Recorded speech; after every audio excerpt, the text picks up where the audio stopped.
What is up, you guys, and welcome back to my channel. Today I'm going to talk to you guys about 5 steps to reach any fitness goal. So whether it be weight loss, fat loss, muscle building, toning, whatever you want to do, I'm just going to talk about 5 really basic but really powerful steps that you need to be implementing. So to be completely honest with you, I did not know what to film my next video about. During 2020, I have decided to upload twice a week, and honestly, it kind of got hard, like thinking of ideas. And I think the root of it was I just had no idea what my niche was. I had no idea who I wanted to speak to, what I wanted to speak about, whether it be health, fitness, traveling, lifestyle, faith, relationships, my marriage. I really just did not know what to narrow in on. And I, of course, want this YouTube channel to be me and Ashton. I think I've just kind of settled into my niche being lifestyle vlogging, health and fitness. Like, those are the 2 things that I love doing. I love providing entertainment through lifestyle vlogging and travel vlogging, and I love providing value through health and fitness. So for those of you who watch my videos, that is now what you're gonna be seeing just a lot of. So hopefully that's what you like. Anyways, back to my 5 steps for your fitness goals to reach them successfully. Step number 1, I know a lot of people don't like this step, but it's honestly gonna be counting calories. And I know that that sounds really bad to a lot of people because it's not holistic. Like, who wants to count every single thing that you eat during a day? And I am just saying, count calories in the beginning. You need to know what you're eating. Whether it be fat loss, muscle building, it's all about calories in versus calories out. So at the end of the day, to change your body, it's all about what you're eating, and it's all about what you're burning. It truly is. I hate to say it. That's the bottom line, though. So count your calories. Use the app MyFitnessPal. I can try to link it below. Also use a macronutrient calculator. So that is going to tell you the protein, fat, and carbs that you need to be eating per day. Before you even do that, though, I would just recommend tracking for a couple days, seeing what you're eating. MyFitnessPal makes it so easy. You can scan barcodes and just track your food. Find out what you're eating. And if you want to lose fat, you're going to have to cut down on that. I think they recommend the macro calculator will tell you like how much, but it's like 5 or 10%. And if you want to build muscle, you're going to have to eat a little bit more. So it all just depends on what your goal is, but you need to be counting calories. Step number 2 to achieve your fitness goals is going to be prioritizing protein. So a lot of people think that they're getting enough protein, and they're really not. So prioritizing your protein is just going to be a huge thing that you need to do.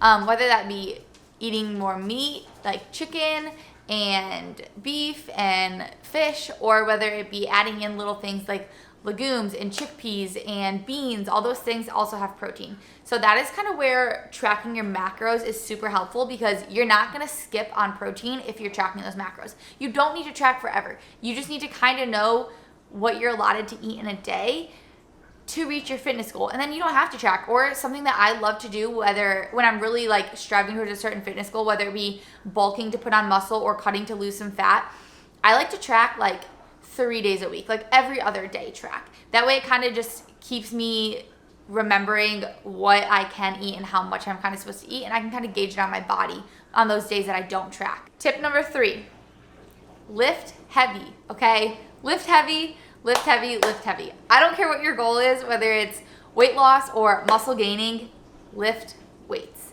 Especially you ladies out there, please lift weights. And I know it's super intimidating. You don't know where to start. You don't know how to start. You don't know what to lift. You don't know where to lift. You feel like everybody's staring at you. You don't know how heavy to go. You don't know if your form's correct. There's so many of the unknowns, but guys, I hate to say it, but that's where you need to invest in a personal trainer. Like, if you really have fitness goals and you don't know how to reach them on your own, and you've tried different programs or watching YouTubes, things like that, you need to invest in a trainer. It can just be short term. Like, you don't need to have a trainer every single day for months. That's expensive and that's crazy. But you can have a trainer once or twice a week for a couple months just to teach you the basics. That way you know the things that you're doing. My husband is a personal trainer. If you live in Charlotte, there's your personal trainer. But seriously, he trains women, and I mean, a lot of them he does keep long-term because they love training with him. Even I have been training for a while, and I don't ever get better workouts than when I train with him. But some clients will come to him, he'll teach them the basics, and he'll set them free on their own. And you truly just need somebody to teach you how to get started. And once you know, you're good. But lifting heavy is the most effective thing to burn calories, and it's the most effective thing to put on muscle. So get in the gym, lift those heavy weights. If you don't know how, find a trainer in your area and get started.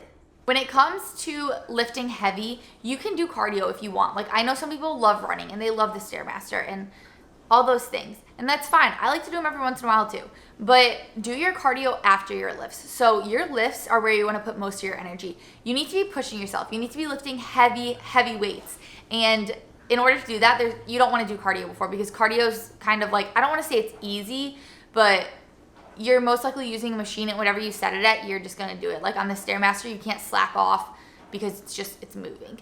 So do your heavy lifting first, because that's what's going to require the most effort on your part. Save your cardio at the end. That honestly takes the least amount of effort from you. And then if you can, and if you get really serious about this, track your weightlifting. So track how much you're weightlifting, track how many reps you can do it for. The point of weightlifting is to just keep going heavier. It's to get muscle hypertrophy. So you really want to be increasing your weight and pushing yourself every workout. And in order to do that, you kind of have to track them. So if you work with a trainer, a lot of them use these online platforms where you can track your weight and how much you're lifting. But if not, just use a notebook and just kind of track the weight that you're lifting and just push yourself to go heavier, a little bit heavier every week. Tip number 4, of course, with anything that you're implementing in your life, you want to track your progress. So I like photo progress, and it's hard. Photo progress is really hard, because it's like you take that photo at the beginning and you're like, oh my God, this is terrible. Like you don't look the best, but it's like, okay, this is why we're doing this. So those beginning photos are never fun to take, and it's always like weird and uncomfortable, but it's definitely worth it, because then at the end you truly get to see the progress that you've made. Try to wear the same thing in your before and after photos, not even before and after, but just throughout your progress. That way you can kind of see how it fits differently and things like that. The other way you can track is going to be using the scale. So you can also use both of these methods. The scale, you just don't want to get like too obsessed with. You don't want to be weighing yourself every single morning.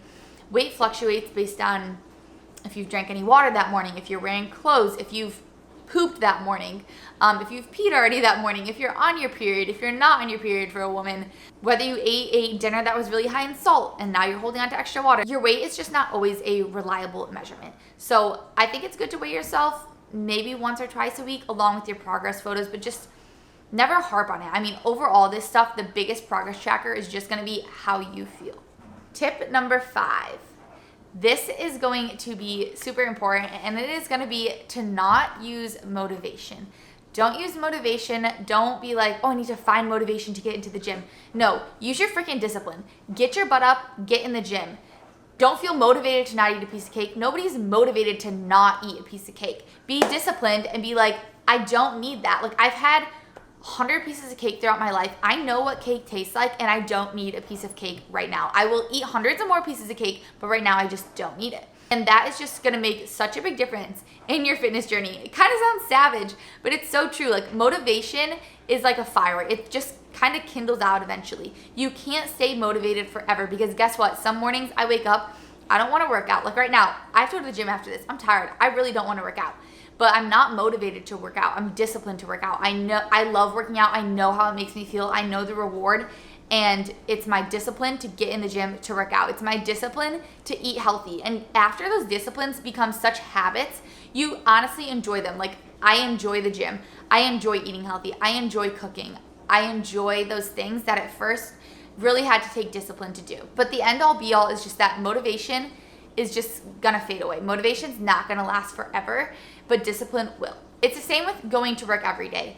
I don't wake up in the morning like, oh, I'm so motivated to go to work. No, I'm disciplined, and I know that I have to go to work because I have to make a living, and I know that the reward on the other side of going to work is gonna be better than the choice of skipping work for that day. In that single moment, skipping work might be kind of good because then I have a day off. But in the end, I'm a lot more broke than I already am. So you need to have discipline to reach your goals. All 5 of these steps that I just talked to you about can help you reach any fitness goal, no matter what it may be. It's all about the systems that you build to get there. So it's not even necessarily about your end goal, because if you think about it, many people have the same goal. Many people have the goal to lose weight, but not everybody succeeds. So it's like, having the goal isn't what determines what makes you succeed or not. It's your systems of how you get there. It's those steps that you take in between point A and point B. Because a lot of people might be overweight and want to lose weight. We all have that in common. But how you get there is what's gonna determine whether you're one of the people who succeed or one of the people who fail. So having the goal really doesn't mean anything. Don't let your goal drive you. Let the steps in between drive you. Let that discipline every single day that you take to make those steps determine whether you're one of the people who succeed or whether you're one of the people who fail at your fitness goals, or any goal in life for that matter. Thank you guys for watching this video and tuning in, and I really hope that you guys can implement some of these steps that I just talked about. If you have any more steps that you like to use in your fitness journey or your health journey, just in general, comment them below. I would love to hear them, and I really hope you guys look forward to seeing more of these videos, health, fitness related, vlogging related, travel related. That's kind of the niche that we are going to be sticking with. So every Wednesday, every Friday, 3 p.m. Look out for some videos, and make sure you guys subscribe to our channel, like this video or dislike it. I don't really care. Do one of them, and hit the little bell notification. It will notify you every single time that we upload a video in the future. So thanks for hanging out with me.